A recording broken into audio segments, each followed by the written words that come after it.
Hello, Taurus. Thank you very much for tuning in to your general read. For the main part of the read, I'm using Witch's Tarot by Ellen Dugan. For supportive oracle cards, Queen of the Moon Oracle by Stacey DeMarco.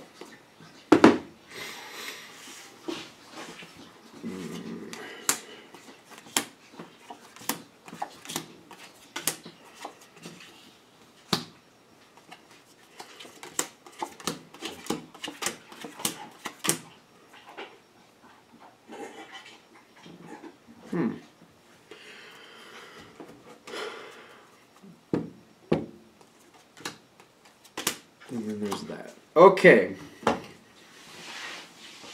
I really feel that there's something that you're dealing with that you're not going to like initially, but in the long run, it's really like you're headed for this Sun card. So keep that in mind through this whole reading. You are headed for this Sun card.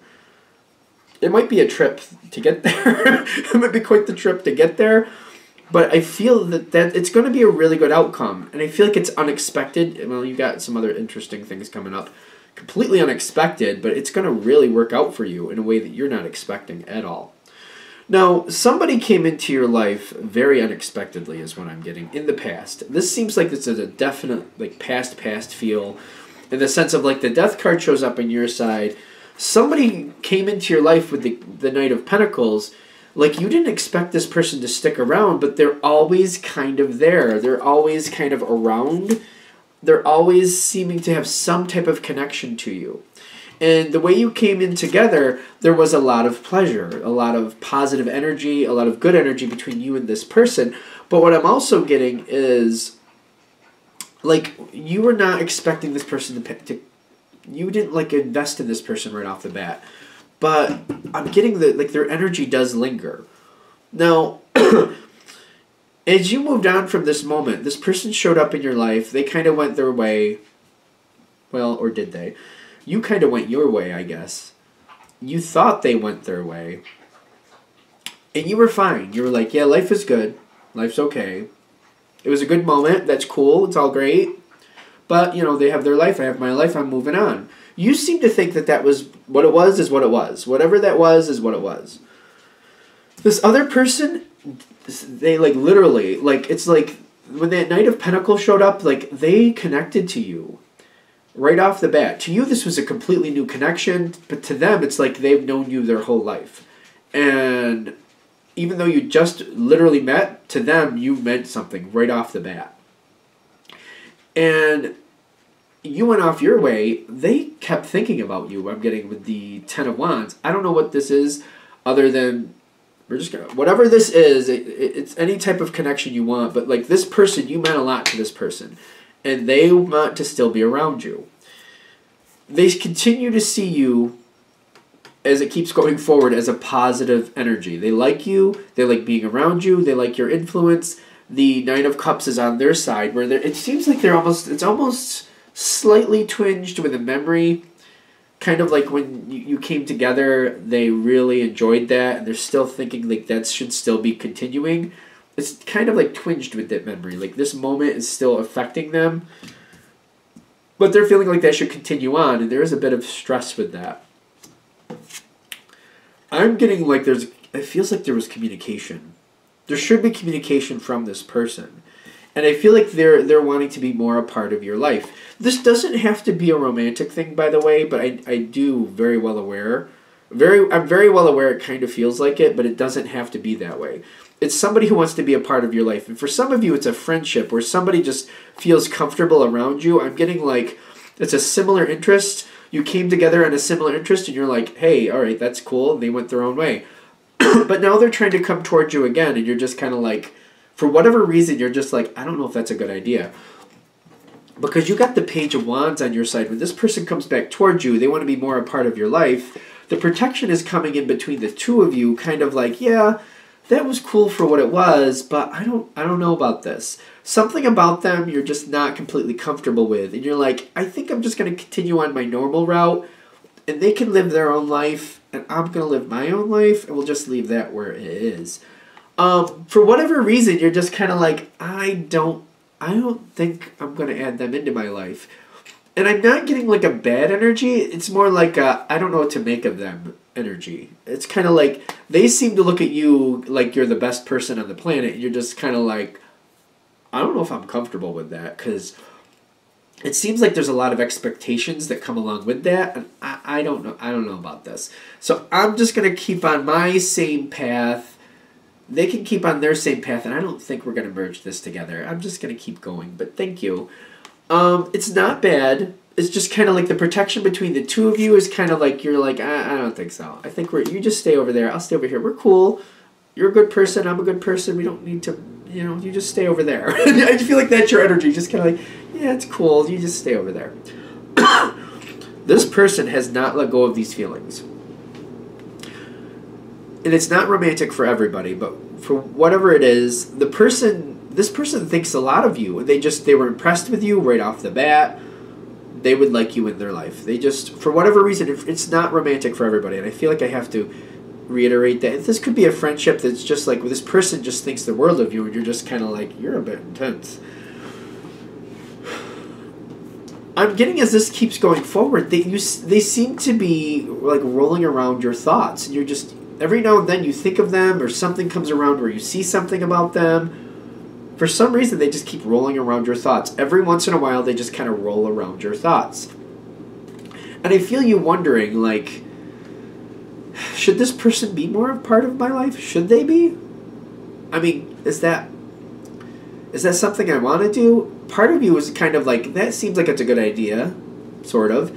Another part of you is like, yeah, but that could be really intense. Something about this person, I feel like that's another thing with this person. They might be a little bit more intense than you're really comfortable with, and that might be another kind of offsetting factor. And I'm getting, between the two of you, like, you're thinking of things, they're still thinking of you but keeping it to themselves. Nothing is really changing with the Five of Swords, but the energy is still there between you and this person. Now, this person is going to approach you again, is what I'm getting. Somewhere in the future, this person will approach you again. And I feel like for this to be successful for you, if this reading is really going to have a positive impact, realizing that they're going to approach you again, and you having an idea in your head, because I'm feeling like this person just rolls around in your head every now and then. So they did have an impact. What terms would be okay with you for this person to be involved with your life, but not overly involved? Because I feel like that's a piece of this. You don't want them overly involved in your life. So what terms would be okay for you to allow this person to have some connection to your life without overtaking it or whatever, without being too much, without it being like over-exaggerated? If you could come to that ahead of time, what would be comfortable for you? Like, oh, we could hang out, maybe we could plan this together. I mean, every now and then, like every few months, maybe we could plan to hang out and go to, like, maybe you have the same interests. This happens every few months. We could, meet up and hang out at this situation. Would that be okay with you? Or, like, whatever it is, like, what terms make you comfortable? Think of that ahead of time. When they start rolling around your brain, what would make you comfortable to have a connection with this person? How would that comfortably work out in your mind? Because I'm getting this person is going to approach you again. I do feel like, for some reason, whatever it was that brought you together originally, like the death card is like they pop right in. Whatever brought you together originally, it seems like it brings you together again. And I'm getting, when this happens, like, you're not expecting it to come together, to come together again. They're offering again to do something with you again. You're not expecting it, but they're coming forward and you're seeing it happen. And I feel like the moment is like, whatever the original moment was, it's almost like the original moment that you're remembering is repeating. I do feel like you want this to happen. It's all about you being comfortable. Because I feel like when this moment happens again, it's all about you setting the rules, setting up the stage, setting the theme of the whole situation, getting the tempo going, setting the tempo. There we go. Finally hit it. Because a change comes in. This person is going to come, if this comes together, because I feel like you're going to let them do this again. I feel like you're going to let this situation repeat with the Tower card. I feel like you are, because the Tower card on your side is a shock, but it's kind of like you resetting the situation and like giving this another chance.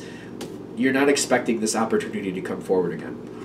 And the change is coming in, like, things are going to go different this time. And it's going to lead to the Sun card. But it's all about you setting the standard. This is what I want. This is how I want it to go. This is like the way I want you to communicate with me. It may be even the sense of like, you know what, I can't stand texts. Don't text me. And I don't really want you calling me because I get very busy. But what you can do is you can send me messages on Facebook because I check that more regularly. And when I get a moment and I'm relaxed, I can see that. So you can send me Facebook messages. And that might be what you're telling this person. Like, listen, I don't want you calling me. No offense, but texting too much gets right under my skin and it makes me very aggravated. I don't have time to really have conversations on the phone, so I'm really not a big fan of that either. If you want to communicate with me and stay on my good side and work something out or plan something, send me a Facebook message. When I have a good moment, I'll look into it, I'll look at what you're saying, and then I'll respond when I'm in a better mood, because a lot of times my life gets very busy, and I don't have time to just kind of chit-chat about these little things. When I'm in the proper mindset, which might be once or twice a week, just to be fair, I'll look at your message and I'll respond to it when I have a moment. And I feel like you're setting that standard. I'm getting the Sun card is like this other person, they really like you. They think you're really cool, for lack of a better explanation. So whatever standards you set, as long as you like make it very clear, like this is how you can communicate with me, this is when, this is how that'll play out, this is what I'm comfortable with, they're okay with it. They're like, oh, okay, as long as they know what to expect, excuse me, as long as they know what to expect, it's all good. Everything will be smooth. I feel like you set the standard and they keep the standard. They go with your standard. You're like, this is the tempo. If you want to hang out with me, this is the tempo. They're like, cool, got it. Got the beat down. Let's go. I got it. And they'll go with it. That's how it'll go. The Sun card. Again, the Sun card at the end is really good. To me, personally, I view the Sun card as the best card in the deck. I know some people like the Lovers better, but I feel like this is better than the Lovers. I feel like that's everybody getting along, everything being very idealistic, situations around the situation meshing in together at the appropriate times. Feels very good. And I think we're good. All right, I'm going to shut this down here. I hope that helps. Thank you for watching. If you'd like a direct reading from me, shoot me an email, jamesforastral@gmail.com. That's James, the number 4, astral@gmail.com. Thank you.